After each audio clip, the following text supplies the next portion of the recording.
क्या सफ़र में जाते हुए मगरिब की नमाज असर के वक्त में पढ़ सकते हैं या नहीं? मज़कूरा सवाल का जवाब ये है कि इस तरह वक्त से पहले नमाज पढ़ना ये जायज़ नहीं है। जब नमाज का वक्त ही नहीं हुआ तो नमाज भी नहीं पढ़ी जा सकती, और अगर किसी ने पढ़ ली है तो नमाज नहीं होगी। याद रखना चाहिए कि इसको कहा जाता है फ़ुक़हा की इस्तिलाह में जमा सूरी और जमा हकीकी।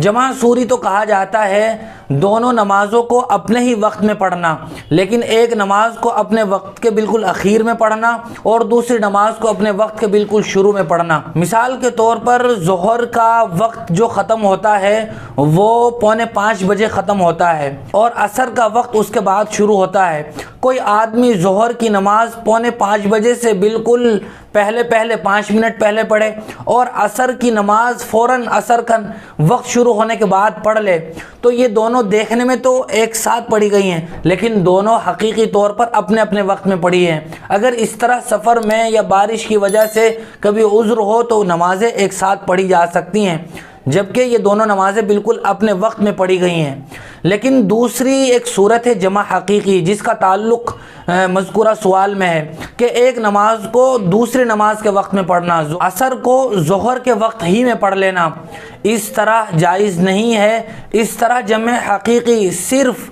हज के दौरान तवाफ़ और मुज़दलिफ़ा में असर और ज़ोहर, मगरिब और इशा पढ़ी जाती हैं। इसके अलावा साल के दूसरे दिनों में ये बिल्कुल जायज़ नहीं है, और ये भी सिर्फ़ हाजी ही पढ़ सकता है तवाफ़ और मुज़दलिफ़ा में। उसके अलावा हज के उन दिनों में दूसरा कोई आदमी भी नहीं पढ़ सकता है।